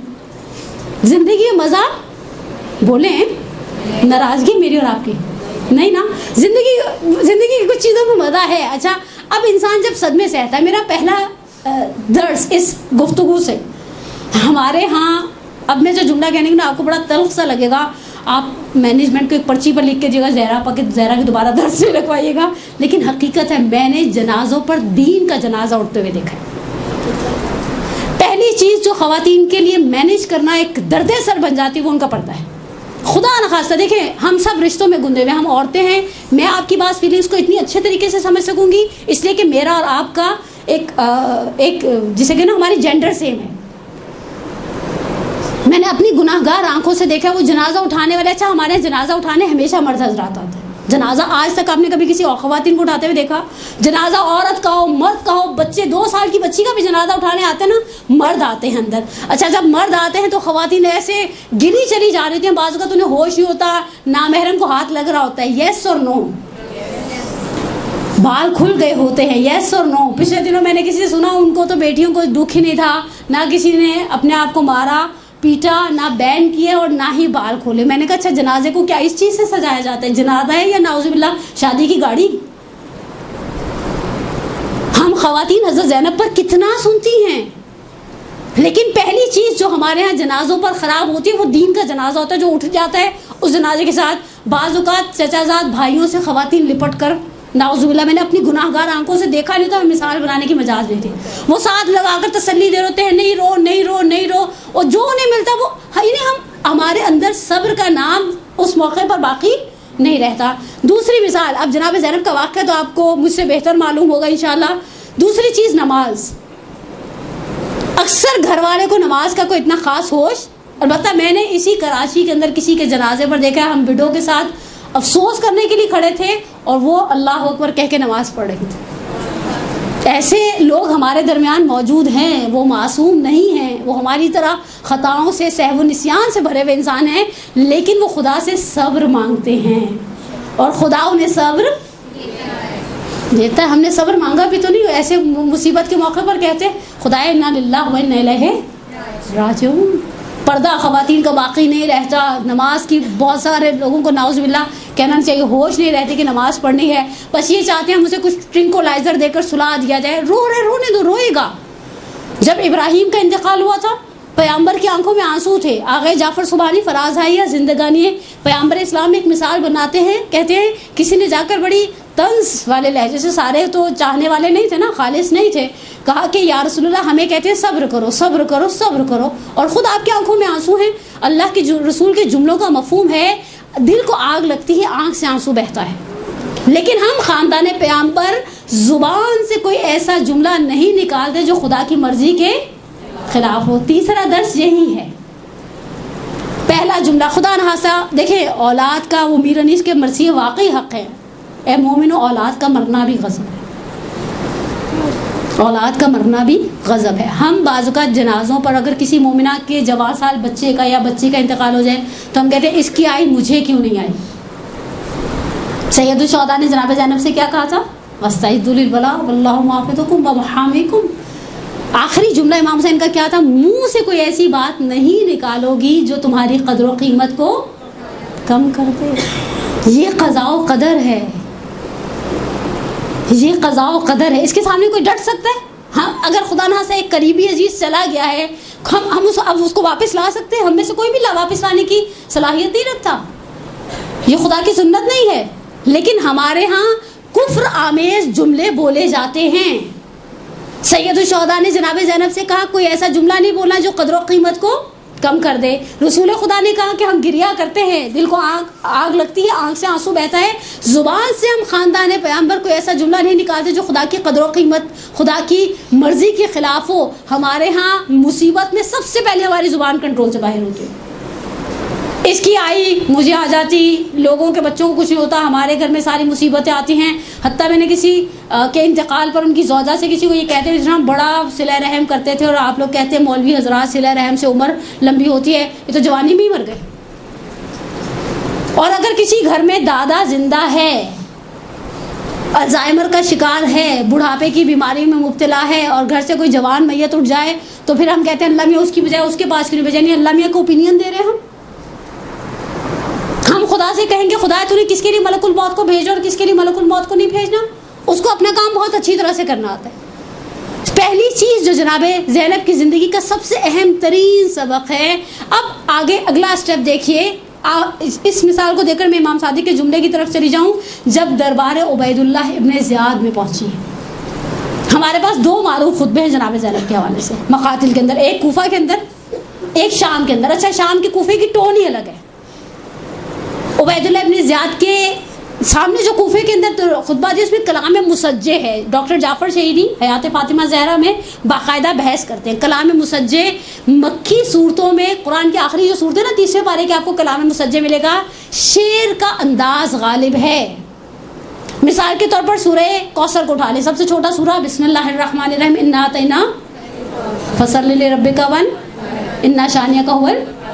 اچھا, یہ چیز آپ کو آخری سوروں میں ملے گی, یہی چیز آپ کو امیر المومنین کے کلام میں ملے گی. کلمات کثار میں سے دوسری مثال مولا کائنات کے نہج البلاغہ میں جو آخری میں گولڈن سینگز ہیں کلمات کثار ہے. مولا کہتے ہیں التقلل ولا التوسل, من لم یؤتا قائدا لم یؤتا قائما والدهر یومان یوم لک و یوم علیک اذا کان یوم لک فلا تبتر واذا کان یوم علیک فاصبر. یعنی یہ جو ردم جسے کہا جاتا ہے نا, یہ ردم ہے. یہ کلام مسجع آپ کو جناب سیدہ کے اس خطبے کے اندر نظر آئے گا جو انہوں نے دربار میں فدق کے معاملے میں دیا ہے. اور عبید اللہ ابن زیاد نے طنز کیا ہے پلٹ کر کہ اے عورت تو کلام مسجع کہتی ہے, تیرا باپ بھی کلام مسجع کہتا ہے. میں یہاں ڈاکٹر جعفر شہیدی نے اس خطبے کو تھوڑا سا کمپیئر کیا ہے جناب سیدہ کے خطبے کے ساتھ. میں صرف ایک جملہ ڈاکٹر جعفر شہیدی آل اللہ مقامہ کی روح کو آغائے امینی کے معاصر میں سے تھے, ان کے کلاس فیلوز میں سے تھے, اور علماء تشیع میں ایک بڑا درخشاں نام ہے ڈاکٹر جعفر شہیدی کا. ایک جملہ کہوں, جناب زہرا نے جب خطبہ دیا تو اپنے کیپٹل میں تھی. حامی اور ناصر مددگار پاس تھے, مولا پاس تھے, سلمان فارسی پاس تھے, عمار یاسر پاس تھے, ابو ذر مقداد اور اس طرح کے بزرگواران بنو ہاشم کے پاس تھے. امیر المومنین نے جو کلمات کثار اور جو خطبات دیے ہیں جن کی فصاحت و بلاغت کو محسوس کر کے کوفے کے لوگ تھوڑی دیر کے لیے دنگ رہ گئے کہ جناب زینب کے اندر وہی لہجہ، وہی گھن گرج، وہی ٹون ہے۔ امیر المومنین کے جتنے خطبے ہیں، معروف خطبے ہیں، وہ آخری 4 سال 10 مہینے کی حکومت کے زمانے کے خطبے ہیں۔ مولا کائنات کی ظاہری خلافت کے زمانے کے خطبے ہیں۔ مولا اپنے کیپٹل میں، اپنے شہر کوفہ کے اندر بیٹھے ہیں، بیٹے سارے صحیح و سالم ہیں، انصار و اقربا پاس ہیں۔ مولا پرسکون ماحول سے اپنے گھر سے جاتے ہیں، مسجد کے اندر خطبہ دیتے ہیں، گھر پلٹ آتے ہیں، مولا میں آپ کی بیٹی پر قربان ہو جاؤں۔ بیسیکلی ایک ریسائٹر کو کہیں پر چھوٹی تقریر کرنی پڑے، بڑی تقریر کرنی پڑے، 3 چیزیں ہمیشہ چاہیے ہوتی ہیں۔ سب سے پہلی چیز پیس آف مائنڈ۔ خدا نخواستہ میں ابھی آپ کی خدمت میں تقریر کر رہی ہوں، میرا ابھی ذہن الجھ جائے، میں تقریر کرنے کی صلاحیت سے خود بخود محروم ہو جاؤں گی، میرا دھیان لگ جائے خدا نخواستہ، یا بعض اوقات ہم تقریر کر رہے تھے، ہمیں لگے ہمارا بچہ گر گیا، ہم دودھ کے نیچے چولہا کھلا چھوڑا ہے۔ ہماری عورتوں کی تو ذہنی رو بھٹکنے کے لیے ایسی چیزیں کافی تھی، چاولوں کے نیچے چولہا تو نہیں چھوڑائی تھی، اب وہ اب شیطان وسوسہ کرتا رہے، ہائے ہائے واپس جائیں گے تو کیا حال ہوگا، اس پتیلی کو کیسے صاف کرنا پڑے گا۔ لیکن پیس آف مائنڈ چاہیے نا، میں بول رہی ہوں، آپ بولتی ہیں، جب آپ کہیں تقریر کر رہی ہوتی ہیں آپ کو ذہنی سکون بولے چاہیے، اوکے۔ دوسری چیز فزیکلی فٹنس۔ اگر فرض کریں کتنے، میں کہتی ہوں، میں نام نہیں لیتی، میں بڑی فین ہوں بعض اچھے ریسائٹرز کی، خدا نخواستہ کی داڑھ میں درد ہو آ جائے، آپ کے خیال میں بول سکیں گے؟ نہیں، یوں لے کے بیٹھو بندہ، پتہ بھی چل جاتے داڑھ میں درد ہے۔ انسان کو فزیکلی فٹنس چاہیے۔ اور تیسری چیز، سننے والا مجمع تیار چاہیے۔ آپ سارے آپس میں باتیں کرنے لگ جائیں، میرا خیال ہے یہاں کسی اچھے خطیب کو بھی لا کر بٹھا دیں تو وہ تقریر کرنے کے قابل نہیں رہے گا۔ جناب زینب کے پاس تینوں چیزوں کی کمی تھی، تینوں چیزوں کی کمی تھی۔ میں صرف کبھی چشم تصور سے سوچوں، میں نے اپنی زندگی میں ایک مجلس ایسی پڑھی، ہمارے قریبی اعزاء میں سے تھی، سامنے نیچے سلیبس برف کی سیلیں رکھی جاتی نا میت کی شدید گرمی کے عالم میں، وہ ان کے بچے، ان کے داماد لا کر رکھ رہے تھے، اور بیٹیاں بھی نڈھال پڑی، جو جنازوں پر پڑھی جاتی ہیں۔ بہت دیر تک میں مجلس پڑھ ہی نہیں پائی، مجلس کے درمیان میری اپنی طبیعت خراب ہو گئی۔ میں نے سوچا یہ شخص جو مرا ہے، بڑے احترام سے ان کا انتقال ہوا، بڑے احترام سے جنازہ اٹھائے گا، بس بیٹیوں کا انتظار تھا کہ ساری پہنچ جائیں، باپ کا آخری دیدار کر لیں۔ جس بیوی کی آنکھوں کے سامنے بھائیوں کے سر تھے، سر، ایک جملہ کہا ہے ہمارے مقاتل نے، روزہ ہی استاد میں سید عبداللہ فاطمی نے اس جملے کو بعض مصادر سے نقل کیا ہے، ذرا کہ جناب سید الشہداء کے سر سے کہتے ہیں کلم، اپنی بیٹی سے کچھ جملے کہو۔ سکینہ سمجھتی نہیں ہے، بی بی اس عالم میں کہ کیا پیس آف مائنڈ ہوگا شہزادے کے پاس، مجھے نہیں معلوم۔ میں نے پچھلے دنوں ایک عراقی ڈاکومنٹری دیکھی تھی، اس میں دکھایا سید الشہداء کی آنکھیں نیم وا تھیں، آدھی کھلی ہوئی آنکھیں تھیں، واللہ عالم مجھے نہیں پتا۔ میں نے کہا نا، میں نے یہ چیز کبھی مقتل میں نہیں پڑھی، لیکن اس نے کہا جب دیکھتی تھی میں بھائی کے چہرے کی طرف تو احساس ہوتا تھا اس بھائی نے آخری لمحات میں مجھے کیا کہا تھا۔ منہ سے کوئی ایسی بات نہیں کہنا جو قدر و قیمت کو گرا دے۔ پیس آف مائنڈ نہیں تھا شہزادی کے پاس۔ فزیکلی فٹنس کی بات کرتی ہیں، میں نے ابھی آپ کے خدمت میں سوگنامہ آل محمد کا آغا محمد علی شہری، اردو میں کتاب کا ترجمہ سوگنامے کے نام سے ہی ہے، اور ہمارے کراچی میں پرنٹ ہوئی ہے یہ کتاب پہلی مرتبہ۔ بہت جملے میں نے آپ کی خدمت میں نقل کیے نا، 25 سے 26 بچے، بعض جگہ پر ایسا ملتا ہے جب کوئی بچہ گرتا تھا جناب زینب اپنے آپ کو پشت ناقہ سے گرا دیتی تھی،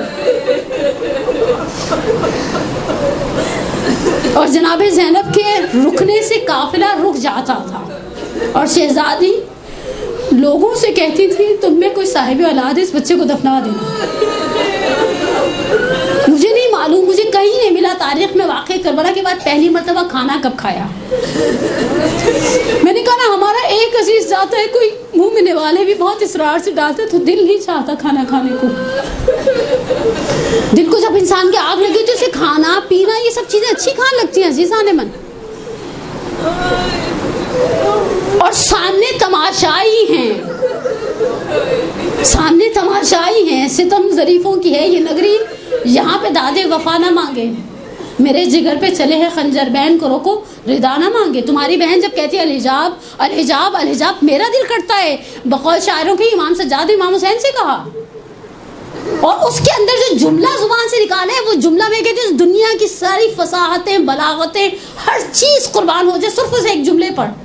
جب عبید اللہ ابن زیاد ملعون نے شہزادی سے کہا کہ خدا نے تمہارے ساتھ اچھا نہیں کیا، اس حقارت بھرے لہجے میں جب عبید اللہ ابن زیاد کا یہ جملہ سنا تو نارملی عورت کا کیا حال ہوتا ہے؟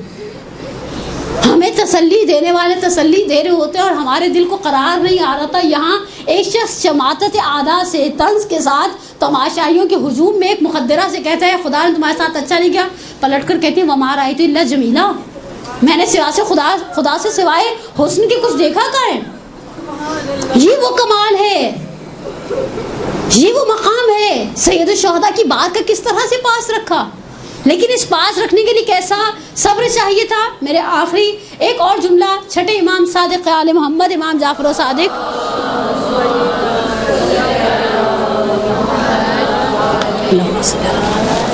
کا آپ کی خدمت میں نقل کروں اور بحث کو یہاں پر سمیٹ جو جناب زینب کبریٰ سلام اللہ علیہ کے حوالے سے. دیکھیں معصومین کے کلمات ہمیں معرفت دلاتے ہیں. میں نے یہ جملہ شاید آپ کی سماعتوں کی نظر پہلے بھی کیا ہو کہ بقول بزرگان کے جو زیارتوں پر حاشیے لکھتے ہیں اور شرحیں لکھتے ہیں ائمہ کی زیارت کے، کہتے ہیں اگر آپ کو مولا سے محبت کا اظہار کرنا ہے نا امیر المومنین سے تو آپ زیارت امین اللہ پڑھیں. حقیقت ہے. میں کبھی کبھی زیارت امین اللہ کی جب بیک گراؤنڈ پڑھتے ہیں نا تو مجھے ہوتا ہے امام سجاد گھوڑے پر بیٹھ کر مدینہ سے آیا کرتے تھے. نہ قبہ تھی، نہ بارگاہ تھی، نہ ایسا گنبد تھا، نہ ایسے ایوان طلا والا حسن و جمال تھا. آج جیسی ہیبت تھوڑی تھی مولا کائنات کی. قبر متحرک ایک ٹیلا سا تھا، مٹی کا ایک ڈھیر ذرا اونچا سا کوفے کی پشت پر. گھوڑے کی پشت سے اترتے تھے رخسار کو قبر پر رکھ کر. اور حقیقت ہے یہ صرف ایک ٹوکن آف لو ہے امام سجاد کا امیر المومنین کی نسبت. زیارت امین اللہ میں زیارت سے زیادہ محبت کا اظہار ہے. ائمہ اطہار کا فخر تھا. اور پھر ہمارے علماء کہتے ہیں غیر شہری نے ایک جملہ نقل کیا، کہا اگر آپ امیر المومنین کی معرفت کو حاصل کرنا چاہتے ہیں تو وہ غدیر کے دن کی زیارت پڑھیں جو میرے اور آپ کے 10 امام علی نقی علیہ الصلوۃ والسلام اللہم صلی علی محمد وعلی محمد وعجل فرجہ امام علی نقی سے نقل کی گئی ہے. غدیر کے دن کا اچھا مفصل زیارت ہے. مفاتی میں موجود ہے صاحب مفاتی نے. ایک جملہ اور بھی آپ مومنات کی خدمت میں کہہ دوں، یہ ہم خواتین نے اعمال نکالنے کا بھی بڑا اچھا سلسلہ شروع کیا. پہلی شعبان کے اعمال، رجب کی فلانے دن کی فلانی نماز، فلانی بیوی کے اعمال. مجھے حیرت ہوتی ہے آغا بہجت کے پاس ایک بندہ خدا آیا، در محضر بہجت کا جملہ ہے، اور آ کر کہا آغا سے کہ وہ میں کربلا جا رہا ہوں. اچھا جب ایران عراق کے راستے کھلے تھے تو ایرانی بھی بہت ایکسائٹیڈ تھے جنہوں نے کئی سالوں سے صرف کربلا سنی تھی، دیکھی تو تھی نہیں. میں کربلا جا رہا ہوں، آپ مجھے کچھ بتائیے وہاں جا کے کیا پڑھوں. آغا بہجت کا جملہ بڑا خوبصورت تھا. پلٹ کر کہا اونچے در مفاتس بیشتر زن بلد نیستا. مفاتی سے زیادہ آپ کو کوئی نہیں بتا سکتا. ہمارے پاس مفاتی ہے. محدث کی زحمتیں ہیں، 20 سال لگائے ہیں محدث نے مفاتی پر. محدث کا خلوص ہے. میں کبھی کبھی سوچوں جس طرح سے مفاتی سے وابستہ ہے. اسی القائم کے پلیٹ فارم سے مولانا کمیل مہدوی صاحب کا ایک کلپ بھی ہے، ویڈیو صاحب مفاتی کی عظمت کی طرف جو اشارہ کرتا ہے. محدث عباس قمی اللہ مقامہ کے حرم امیر المومنین میں دفن ہے. مفاتی کے اندر اتنا کچھ ہے. اب ہم عورتوں کا پتہ نہیں شاید پیٹ نہیں بھرتا، ہم چاہتے ہیں کہ جو کچھ مفاتی سے ہٹ کر ہے عورتیں بیٹھ کر بناتی بھی رہتی ہیں. یہ پڑھیں یہ پڑھیں یہ پڑھیں. یہ کہاں سے؟ میرے پاس تو کوئی مجھے بھیجتا ہے نا، یہ اس کی اتھینٹسٹی میں نے کہا جس نے بھیجا اس سے پوچھیں. نپ دا ایون ان دا بڈ. ہم نے شروع میں ان چیزوں کو روک تھام کی ہوتی نا تو آج ہمارے درمیان اتنے سارے یہ سلسلے نہ چل رہے ہوتے. ہم پہلے سن رہے تھے، آپ نے کہا میری تو حاجت اٹک گئی تھی، میں نے جیسے یہ پڑھا یہ یوں کام ہو گیا. اور پھر ہم تابوت پر کبھی سیب اٹھا لیتے ہیں اور کہتے ہیں ہم پورا سال سیب نہیں کھائیں گے. سیب کھانے سے کیا فرق پڑے گا؟ جلل قال. مجھے اسی نے کنٹینیو کہا میں نے سیب کی منت اٹھا لی تھی، بے دھیانی میں کھا لیا. میں نے کہا پہلے تو مجھے پتا شادی شدہ عورت ہے، شوہر سے پوچھ کے منت مانی تھی. تو بیچاری کہنے لگی اب کیا انگلی پکڑ کے چلے شوہر کی. میں نے کہا جہاں شریعت نے کہا وہاں ہم پکڑ کے چلتے نہیں ہیں، اور جہاں نہیں کہا وہاں وہ بیچارے کے سر پہ ڈال دیتے ہیں. یہی زبردستی لے کر گئے تھے بیچارہ. نہ 3 میں نہ 13 میں ایسے اعمال بنا کے ہم نے ڈھیر لگائے ہوئے ہیں. میرے پاس ہر روز واٹس ایپ پر آئے تھے اعمال ام البنین، اعمال فلانی، اعمال. ارے مفاتی میں اتنا کچھ ہے. مفاتی میں کس درد کی دوا نہیں ہے. مفاتیح واقعات الصالحات حقیقت ہے ہمارے پاس ایک ڈھیر ہے، لیکن اس صاحب مفاتیح میں نے جس طرح سے زیارتوں کو نقل کیا وہ خوبصورت ترین زیارتوں میں سے مولا کی. اگر آپ میں سے کبھی ایسا دل ہو نا معرفت امیر المومنین کی حاصل کیجیے، اس زیارت کے جملوں پر توجہ، اور معصومین کی زبان سے نکلے ہوئے جملے ہیں. آگے اسد شاکری صاحب کا بھی ایک کلپ میں نے دیکھا، یہ تو معصومین کا کلام ہے، اس کی اپنی ایک برکت ہے. اب میں آخر میں ایک جملہ، اب یہ جملہ چھٹے امام کا ہے، لسان صادق ہے، رئیس مکتب تشیع ہے، ہم فقہ جعفری سے وابستہ ہے، اور جعفری اب واللہ عالم میرے تو خیر اعمال ایسے نہیں ہیں، لیکن ہم جعفری کہلانے میں فخر محسوس کرتے ہیں الحمدللہ. وہ معصوم کہتا ہے سلام بھیجتے ہیں، وہ معصوم سلام بھیجتے ہیں. کیا کہہ کر سلام بھیجتے ہیں؟ کہ ہمارا سلام اس معظمہ پر، بی بی جبل صبر تھی، صبر کا پہاڑ تھی. اور صبر کا پہاڑ کس طرح سے نہ کہیں. امام صادق منصور کے حکم پہ جب امام کے گھر کو آگ لگائی گئی، امام کے عیال، گھر کی کنیزیں، غلام سب باہر نکل آیا. راوی نے دیکھا کہ امام صرف گھر کے شعلوں کو بھڑکتا ہوا دیکھ رہے ہیں. آگے بڑھا تسلی قلب کے لیے، دلاسا دینے کے لیے ایک جملہ امام کی خدمت میں عرض کیا، کہا مولا الحمدللہ شکر کا مقام ہے، آپ سالم، آپ کے بچے سالم، بیویاں، ازواج، کنیزیں، غلام سب تو باہر کھڑے ہیں. امام نے کہا تم سے کس نے کہا کہ میں اس گھر کے شعلوں کو دیکھ کر، یعنی اس وجہ سے صرف گھر کے جل جانے پر رو رہا ہوں؟ کہا مولا آپ بھڑکتے ہوئے شعلوں پر آپ کی نگاہ ہے، اور آپ کی آنکھوں سے آنسو محاسن پر جاری ہیں، داڑھی پر آنسو گر رہے ہیں. امام فرماتے ہیں ان بھڑکتے ہوئے شعلوں کو دیکھ کر مجھے شام غریبہ کے جلتے ہوئے خیمے یاد آئے. مجھے نہیں معلوم آج شہزادی کی ولادت کا دن ہے. میں شہزادی سے صرف اتنا پوچھوں، شہزادی سب سے زیادہ تکلیف دہ حالت کون سی تھی؟ ہمارے درمیان بہنیں بیٹھی ہیں، خدا کبھی بھائیوں کے کسی دکھ میں نہ رلائے. پرسوں 28 رجب تھی، میں نے کچھ جملے پڑھے، پتہ نہیں کسی محفل میں ہی تھی. جملہ بہت عجیب تھا، عبداللہ بن سنان کوفی کا جملہ ہے 28 رجب کے حوالے سے. کہا جب میں 28 شان حیدر جوادی علی اللہ مقامہ نے نقل کیا، مرحوم شان حیدر جوادی، میری جان قربان ہو جائے، واقعاً بہت زحمتیں ہیں ان کی، ہم نے شاید قدر ہی نہیں جانی برِ صغیر پاک و ہند کے علماء کی. مرحوم شان حیدر جوادی نقل کرتے عبداللہ بن سنان جو اہل کوفہ تھے، آئے ہیں مدینہ میں 28 رجب کو، مدینہ سوگوار ہے. آئے، آ کر پوچھا، مدینے والوں نے کہا حسین جا رہے ہیں. خلاصہ کر رہی ہوں 1.5 یا 2 منٹ میں. کہا میں محلے بنو ہاشم میں پہنچا، میں نے جو اطراف کے لوگ تھے ان سے پوچھا کیا چل رہا ہے یہاں پر؟ کہا اسباب سفر احمادہ ہے، اب محملیں بٹھائی جا رہی ہیں. کہا حسین ایک مسند پہ بیٹھے ہوئے ہیں، عباس انتظامات سفر کر رہے ہیں، اکبر ہیں، قاسم ہیں، اور محمد ہے، جوانان بنی ہاشم ہیں. کہا میں نے دیکھا بیت الشرف کے دروازے پر پردہ اٹھا ہے اور کوئی معظم آئی ہیں، اور اس معظمہ کے آتے ہی ایک 13 سال کا نوجوان آگے بڑھا اور ایک محمل کو بٹھایا ہے. کہا میں نے پوچھا یہ کون ہے؟ کہا یہ بیوہ حسن ہے، یہ قاسم ہیں، ماں کو سوار کرا رہے ہیں. کہا پھر ایک معظم آئی، ایک نوجوان جس میں شباہت تھی پیغمبر کی، اس نے محمل کو بٹھایا. کہا علی اکبر ہیں، ام لیلہ ہیں. عباس آگے بڑھے، کہا ام کلثوم ہیں، عباس ہیں. کہا میں نے دیکھا ابھی تک حسین بڑے آرام سے بیٹھے ہیں، مسند پر دیکھ رہے ہیں، لوگ آ رہے ہیں جا رہے ہیں، محملیں بٹھائی جا رہی ہیں. حسین مسند سے کھڑے ہو گئے. پھر میں نے دیکھا عباس کو اشارہ کیا، آنکھوں ہی آنکھوں میں قناعتوں کو بڑھا دیا. کہا 2 نوجوان آگے بڑھے، ایک ماں کے دائیں اور ایک بائیں کھڑا ہو گیا. اکبر نے محمل کا پردہ ہٹایا، ہاتھ تھاما، عباس زمین پر بیٹھ گئے، زانوں کو طے کیا، شہزادی سے کہا سوار ہو جائے. میں نے کہا یہ کوئی انداز علی سے نکلا ہے.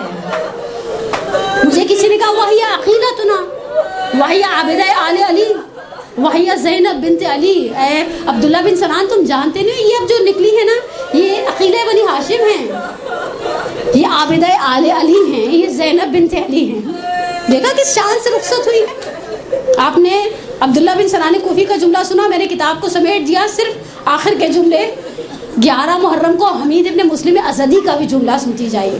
کہا جب بیواؤں کو سوار کرا دیا، ماں کی کنیز فضا کو بھی سوار کرا دیا، اب حسین کی بہن ترائی کی جانب چلی گئی. حمید ابن مسلم آپ سب جانتے ہیں، وہ مؤرخ ہے کربلا کے واقعے کا. وہ سپاہی نہیں ہے، عمر سعد کا، کہا میں نے سنا تھا زینب بیٹوں کے ساتھ آئی ہیں، مجھے اس چیز کا احساس تھا یہ بیٹوں کو آواز دے گی اور نہ محمد اب ماں سوار ہونا چاہتی ہے، لیکن میں نے دیکھا علی کی بیٹی کے لب ہلے، صرف ایک آواز زیر لب تھی، یا اخی ابو الفضل عباس، عباس کہاں ہو کہ زینب سوار ہونا چاہتی ہے۔ میں بی بی سے پوچھوں، بس میرا آخری جملہ، میں بی بی سے پہلا سوال کروں، بی بی سخت وقت کہاں تھا؟ ہم طے نہیں کر پائے۔ وہ وقت سخت تھا جب 5 سال کے سن میں رات کی تاریکی میں ماں کا جنازہ اٹھا، جب آپ بابا کے اور دروازے کے درمیان آ کر کھڑی ہو گئی اور آپ نے کہا بابا ماں کے بغیر کس طرح سے رہیں گے؟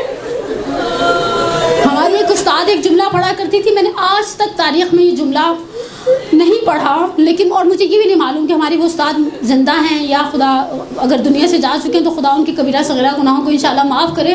وہ کہا کرتی تھی جناب زینب کو آخری وقت میں جناب سیدہ نے کہا تھا بہنیں چھوٹی ہوں یا بڑی بھائیوں کے لیے ماں ہوا کرتی ہیں۔ دیکھو زینب میرے حسین کو تنہا نہیں چھوڑنا، اور ہم ہمیشہ کہتے ہیں نا زینب نے بھائی پر قربان کر دی، پسر نہیں، زینب کی قربانی امام وقت کے حوالے سے تھی۔ زینب کو احساس تھا، زینب کی معرفت کا وہ مقام تھا، لیکن جب امام صادق کہہ رہے صبر کا پہاڑ ہے، دیکھیں صابر نہیں کہا، صبورہ نہیں کہا، صبر کا پہاڑ کہا۔ میں بیوی سے پوچھوں بیوی وہ رات کس طرح سے گزاری ہوگی جب صحن خانہ میں چھوٹی بہن اور 2 بھائیوں کے ساتھ تھی، اور بابا ماں کے جنازے کے بعد بقی میں جا کر قبروں کے نشان بنا رہے تھے، یا اس سے زیادہ سخت وہ رات تھی جب نصف شب میں بابا نے جام شہادت نوش کیا۔ لیکن میرا دل یہ کہتا ہے یقینی سی بات ہے، دیکھیں کچھ جملے محتاج نہ تاریخ کے ہیں، نہ مقتل کے ہیں، نہ مورخ کے ہیں، یہ چیزیں انڈرسٹوڈ ہوتی ہیں جب بابا کو دفنا کر بھائی پلٹے ہوں گے تو بھائیوں نے سر پر ہاتھ ضرور رکھا ہوگا اور کہا ہوگا زینب ابھی ہم ہیں نا۔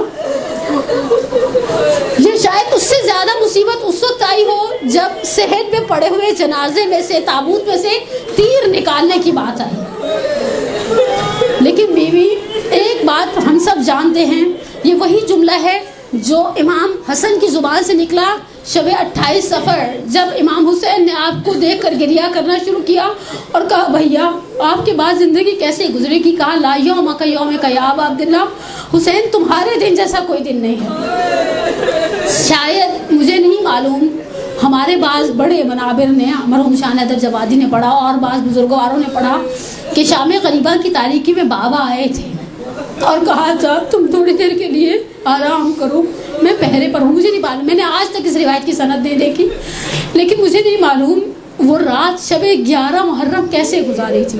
ہمارے مراسیوں نے، یعنی ہمارے شعری جو ہے مرثیے ہیں اور نوحے ہیں، ان میں شب عاشور کا بہت تذکرہ ہے۔ رات نہ ڈھلنا کہ اجڑ جائے گی زینب، بھائی سے دمیں صبح بچھڑ جائے گی زینب، اے رات بکھر جا تیرے بس میں ہے جہاں تک، مٹ جائیں گے کل آل محمد کے نشان تک۔ باقی ہے یہ منظر علی اکبر کے اذان تک۔ لیکن شہزادی مجھے لگتا ہے شب عاشور سے زیادہ سخت شب 11 تھی۔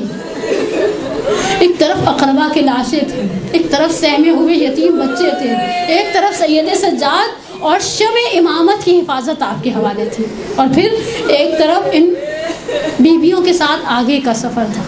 لیکن حقیقت ہے وہ صبر کا پہاڑ جس مقام پر کھڑا رہا، جس مقام پر عام زندگی کے اندر شاید ایک بڑے سے بڑا مرد بھی صبر نہ کر پائے، صرف صبر نہیں کیا۔ جناب سید زینب کی زندگی کا آخری سبق جو آج کے حوالے سے میں آپ کو دینا چاہتی ہوں، صبر اس شان سے کیا کہ دشمن کو اس مصیبت کے اوپر تعجب ہوا۔ صبر اس شان سے کیا، کہیں پر اپنے آپ کو ہلکا یا نعوذ باللہ من ذالک جسے کہ نا اپنی ویلیوز کو ڈاؤن نہیں ہونے دیا۔ شہزادی نے مصیبتوں میں سربلند رہی، دین کے علم کو زمین پر گرنے نہیں دیا، کسی مقام پر نہیں ملتا۔ چادر کے حوالے سے ملتا ہے شہزادی نے حجاب کا تقاضا کیا، کوفے میں کیا، بعض مقامات پر شام کے حوالے سے ملتا ہے، لیکن کہیں کھانے کا نعوذ باللہ تقاضا کیا ہو نہیں ملتا، کہیں پانی کا تقاضا کیا ہو نہیں ملتا۔ شہزادی نے صبر کیا، شہزادی کی سیرت پر چھا گئی ان کی یہ صفت کہ وہ صبر کا پہاڑ بن گئی۔ پلے زینبیہ سے کھڑے ہو کر جو بہن یہ سب دیکھ لے، پروردگار بحق اخیل بنی ہاشم عابدہ آل علی، بقول شاعر کے سید الشہداء نے شمر لعین سے کہا خیام سے کر پشت مجھے آل نہ دیکھے۔ اس رنگ میں کوئی دل پامال نہ دیکھے، ماں جائے میرا دشت میں یہ حال نہ دیکھے، زینب تیرے ہاتھوں میں میرے بال نہ دیکھے، جس شخص کے لاشے پہ بہن رونا تھی، پتہ نہیں روئی تھی یا رونے والوں کو تسلی دے رہی تھی۔ مقتل میں کبھی بچے گنتی ہیں، کبھی ام کلثوم سے کہتی 3 بچے کم ہیں۔ جب بہن کے ساتھ مقتل کی طرف میں کبھی صرف سوچتی ہوں تو میرا واقعی میرے تصور سے والا تر ہے، مقتل میں رات کی تاریکی میں بچے ڈھونڈ رہی ہیں۔ 2 بچوں کو دیکھا ایک دوسرے کے ساتھ گریبان گیر ہیں، یعنی ایک دوسرے کے گریبان میں ہاتھ ڈال کے ہیں۔ ایک بچے سے یہ کلثوم سے کہتی ہے ایک تم اٹھاؤ ایک میں اٹھاتی ہوں، دیکھا سینے پر گھوڑوں کی چاپوں کے نشان ہیں۔ اور پھر ترائی کی جانب مقتل کی جانب جا کر کہتی سکینہ آواز دو، بھیا کی امانت کی حفاظت نہیں کر پائی۔ اکلاش سربریدہ پر جب سکینہ کو گود میں لیا، اب یہاں مقتل نہیں ہے، ممبر ایک جملہ کہتے ہیں شہزادی نے کہا پھوپھی اماں تھوڑی دیر سونے دیتی مجھے، کہا کس طرح سے کہتی ہوں لاش پہ در کی ہے۔ لاش 2 چیزوں سے پہچانی جاتی ہے، یا سر سے یا لباس سے۔ لباس مندرس تو 12 پارہ ہے اور سر لین اتار کر لے گئے، کہا پھوپھی اماں مجھے نہیں معلوم۔ جب رخسار پر پہلا تماچا پڑا میں نے بابا کو یاد کیا، جب کرتے کے دامن میں آگ لگی میں نے بابا کو یاد کیا، جب کان سے لہو بہا میں نے بابا کو یاد کیا۔ میں مقتل میں کہتی تھی یا اباتا، یہ لاش سربریدہ کہتی تھی یا بنیا الیہ الیہ، پروردگارہ تجھے یا رب الحسین اشفی صدر الحسین بظہور الحجہ، پروردگارہ تجھے اس ماہ شعبان المعظم کے حلول کا واسطہ، پروردگارہ تجھے واسطہ محبت والے محبت کا، تجھے آیات شعبان المعظم کا واسطہ۔ اس مہینے میں ایسی ولادت رکھی کہ پھر اول سے آخر تک شہادت نہیں رکھی، حسین کا ایسا لاڈ اٹھایا پروردگارہ تو نے محمد والے محمد کے صدقے میں، سید الشہداء کے صدقے میں، اس بہن کے صبر کے صدقے میں۔ مالک سبتین کا ایک جملہ ہے، راوی کہتے ہیں میں نے کبھی کسی عورت کو ایسے نہیں دیکھا، بھائی کی کٹی ہوئی رگوں پر منہ رکھ کر کہا ان خیرتنی بینک و بین الرحل، اگر مجھے اختیار دے دیا جائے تیرے پاس رکنے میں اور یہاں سے چلے جانے میں یہیں بیٹھی رہوں گی تمہاری لاش کے پاس، چاہے صحرا کے جانور مجھے کھا جائیں، پروردگارہ تو جو صابرہ بہن کا واسطہ دے کر ہماری سب سے بڑی حاجت ہمارے ولی کے ظہور میں تعجیل فرما، ہمارے گناہ کبیرہ صغیرہ کو معاف فرما۔ پروردگارہ خصوصیت کے ساتھ اگر ہمارے درمیان کوئی بہن ہے جو پریشان ہے، خدا نخواستہ بھائیوں کے حوالے سے کوئی فائنینشیل کرائسس ہے، کسی کا بھائی بیمار ہے، کچھ بہنیں ہیں مد نظر جنہوں نے التماس دعا خصوصی کا کہا ہے، پروردگارہ بحق محمد وآل محمد جو پریشان ہیں بہنیں بھائیوں کے حوالے سے، قلب نازنین زینب کبریٰ کے صدقے میں پروردگارہ ان کی پریشانی کو برطرف فرما۔ شیعہ مسنگ پرسنس کا آپ کو پتہ ہے پچھلے 1 ہفتے کے اندر 80 سے زیادہ مومنین کے حوالے سے بہت بری خبریں آ رہی ہیں، پروردگارہ تجھے واسطہ محمد وآل محمد کا مومنین اور شیعان حیدر کرار دنیا میں جس جس جگہ پر ہیں ان کی جان، ان کے مال، ان کے ناموس کی حفاظت فرما۔ پروردگارہ تجھے صدیقہ کبریٰ کی اس لاڈلی کا واسطہ، بی آج آپ کو خدا نے پہلی بیٹی دی، بیٹیاں تو ویسے ہی اماں ابا کے جنازے کی ذرا رونق ہوا کرتی ہیں، آپ کو آپ کی بیٹی کا واسطہ دے کر ہم دعا کرتے ہیں۔ ہماری اچھا کتنی بخیل دعائیں مانگتے نا، مجھے کسی نے صبح کہا آپ دعا کریں خدا بیٹیوں کے مقدر یاور کرے، میں نے کہا کیوں، بیٹوں کا دکھ سکون سے سونے دیتا ہے ماؤں کو، کیوں ناقص دعائیں مانگتے ہیں ہم نے عادت بنا لی ہے آدھی دعائیں مانگنے کی، اور پھر جب وہ پوری ہو جاتی ہیں تو ہم کہتے ہیں اللہ نے تو نے سنی کیوں مانگتے ہیں ہم آپ نے دیکھا ہم جب کسی کی ہم بیٹی ہوتی ہے تو کہتے ہیں اللہ میں بیٹی دی ہے مقدر اچھا کرے، بیٹے کا بھی مقدر اچھا کرے۔ عزیزان من، اولاد کسی حال میں بھی انسان کو اولاد کا دکھ سکون سے سونے نہیں دیتا۔ مولا کہتے ہیں اپنے اولاد کے لیے جب مانگو مقدر مانگو، میں نے عقل والوں کو مقدر والوں کے در پر دیکھا ہے، پروردگارہ ہمارے بچوں کا مقدر یاور فرما۔ ان آیات شعبانیہ کے صدقے میں آج عید ہے، پرسوں عید ہے اور عیدیں چل رہی ہیں، اتنی بڑی پارٹی ٹائم چل رہا ہے شعبان میں، خاندان پیغمبر کے گھر میں بقول 6 سبت جعفر کے رجب ہو یا شعبان یا رمضان وہ دن ہے، ملنگوں کے کھانے کبانے کے دن ہے، ہمارے بھی اچھے کپڑے پہن کر میلادوں میں جانے کے دن ہیں۔ پروردگارہ ہمیں ہمارے بچوں کی خوشیاں دکھا، انہیں ہمارے لیے باقیات الصالحات میں سے قرار دے، ہم سب کا خاتمہ بالایمان فرما۔ ایک خصوصی دعا آپ ساری بہنوں کے لیے جو سنڈے والے دن نکلتے ہیں نا، میں جب بھی آتی ہوں سنڈے والی مومنات کے لیے بڑی دعا کرتی ہوں، بیچارے سارے لوگ سو رہے ہوتے ہیں نا دوپہر میں اور ہم بیچارے یہاں بیٹھے، میں تو خیر بیچاری نہیں ہوں لیکن آپ لوگ مجھے سننا 1.5 گھنٹہ، کتنا صبر والی بات ہے۔ میرا بس چلے نا تو میں ہر درس میں جا کر 2 پیناڈول بانٹتی رہوں، آپ بھی کھا لیں آپ بھی کھا لیں، یا بعض لوگوں کو آنکھیں بند کرو ریلیکس ہو کے سو جائیں، آپ کو ثواب تو مل گیا, آپ گھر سے نکلی درس کی نیت سے, آپ کو ثواب مل گیا, آپ کا ثواب خدا کی بارگاہ میں محفوظ ہے. لیکن حقیقت ہے جو نکلتا ہے, فضل اللہ المجاہدین علی القاعدین اجرا عظیما. پروردگار انشاءاللہ آپ کے آنے کو, بیٹھنے کو, پڑھنے کو, سننے کو قبول فرمائے, آپ کو دنیا اور آخرت کی بہترین نعمتوں سے مالا مال فرمائے, اور جناب زینب سلام اللہ علیہ کے صدقے میں ہم سب کو دنیا میں سید الشہداء کی زیارت اور آخرت میں ان کی شفاعت سے بہرامند فرمائے. اپنی صحت, سلامتی, اپنی پریشانیوں کے دور ہونے کے لیے اور اپنی حاجات کی قبولیت کے لیے صلوات پڑھے محمد و آل محمد پر.